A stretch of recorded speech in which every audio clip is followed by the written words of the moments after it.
ఏది అయినా చెయ్యి ఆచి చికెన్ మసాలా. పాలమూరు గట్టు మీద పొలిటికల్ పంచాయతీ నడుస్తోంది. పాదయాత్ర పేరుతో పొలిటికల్ ప్రదిక్షన్లు కనిపిస్తూ ఉన్నాయి. తిన్నదరగక పాదయాత్ర ఆలోచన చేస్తున్నారంటూ అధికార పక్షం విమర్శిస్తే ప్రభుత్వం దిగొచ్చేదాకా ప్రాజెక్ట్ చుట్టూ తిరుగుతామంటోంది విపక్షం. ఈ ప్రాజెక్ట్ విషయంలో రెండు పార్టీల మధ్య డైలాగ్ల వరద కట్టలు తెంచుకుంటోంది. ఇంతకీ పాలమూరులో అసలు ఏం జరుగుతోంది? ప్రాజెక్ట్ ఫైల్స్ లో ఎవరు చెప్పేది అసలు నిజం? పాలమూరు రంగారెడ్డి ప్రాజెక్టు చుట్టూ జిల్లా నేతలు గిరగిరా తిరుగుతున్నారు. నార్లాపూర్, ఏదుల, వట్టెం రిజర్వాయర్లను స్థానిక ఎమ్మెల్యేలతో కలిసి మంత్రి జూపల్లి కృష్ణారావు పరిశీలించారు.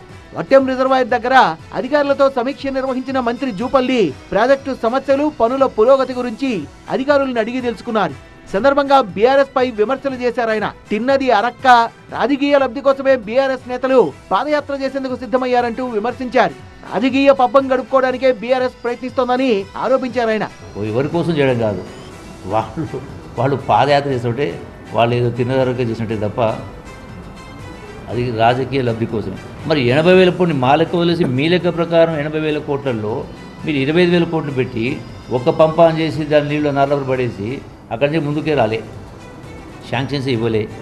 అయినా 90% పూర్తయిందని 2023 అసెంబ్లీ ఎన్నికలు లబ్ధి పొందడం కోసం ఒక పంపాన్ చేసి రాజకీయ పబ్బం గడుపుకున్నది తప్ప మాత్రం ముందు జరగలే. ప్రజలకు మేలు జరగాలనేదే తమ ఆలోచన అంటున్న బీఆర్ఎస్ తాము పాదయాత్ర చేస్తామని చెప్పంగానే ప్రభుత్వం దిగొచ్చి రివ్యూలు, పర్యటనల పేరుతో పరుగులు పెడుతున్నారని అంటున్నారు. ఏదో కంటే మా పాదయాత్రను చూసి ఏదో చేసినా మేము చేస్తున్నాం, అయినా వాళ్ళు ఉట్టిగా పాదయాత్ర చేస్తున్నారని, పని లేక పాదయాత్ర చేస్తున్నారనే ఆలోచనతో చెప్పాలనే ఆలోచనలో ఉన్నారు వాళ్ళు.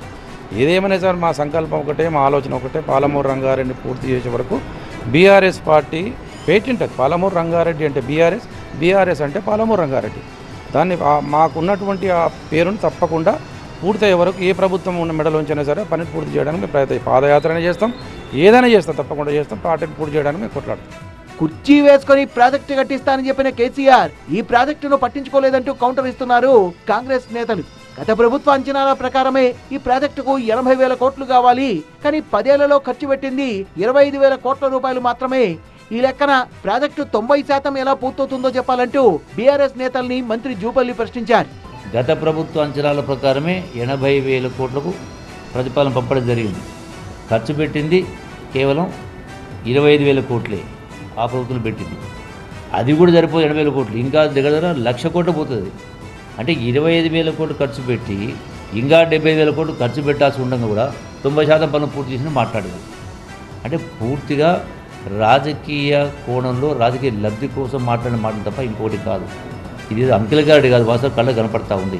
Palamuru Rangareddy project BRS patent అని ఆ పార్టీ నేతలు అంటున్నారు. కేసీఆర్ కు పేరొస్తుందనే కారణంతోనే ప్రాజెక్టును పూర్తి చేయడం లేదని ఆరోపిస్తున్న బీఆర్ఎస్ నేతలు అనవసరమైన పట్టుదలకు పోకుండా ఇప్పటికైనా ప్రాజెక్టుపై దృష్టి పెట్టాలంటున్నారు.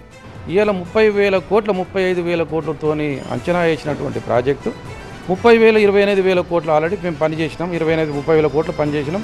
28,000 కోట్లు పేమెంట్ జరిగిపోయింది. ఇక మిగిలింది 5,000 కోట్ల పేమెంట్ మీరు చేసి ఉంటే 5,000 అయిపోయేది. కేసీఆర్ గారి మీద కోపంతో, కేసీఆర్ గారికి పేరు రావద్దనే ఉద్దేశంతో 2.5 సంవత్సరాలు పెట్టడం వల్ల ఏమైంది, ప్రజాధనం ముదమైపోయింది. సీరాది ఎస్టిమేట్ అయితే మళ్ళీ 25-30,000 కోట్లు పోయింది. మళ్ళీ కొత్త ప్రాజెక్ట్ గట్ట అయిపోయింది. పాలమూరు రంగారెడ్డి ప్రాజెక్టుకు అసలు నీటి కేటాయింపులే లేవని కాంగ్రెస్ ప్రభుత్వం అంటోంది. మిగులు జలాలు, మంచినీటి కోసమే పనుల్ని చేపట్టారని సాగునీటి అవసరాలకు అనుమతి లేనే లేదన్నారు మంత్రి జూపల్లి. 2.5 ఏళ్లలో కల్వకుర్తి లిఫ్ట్ ఇరిగేషన్, పాలమూరు రంగారెడ్డి ప్రాజెక్టును పూర్తి చేస్తామన్నారు.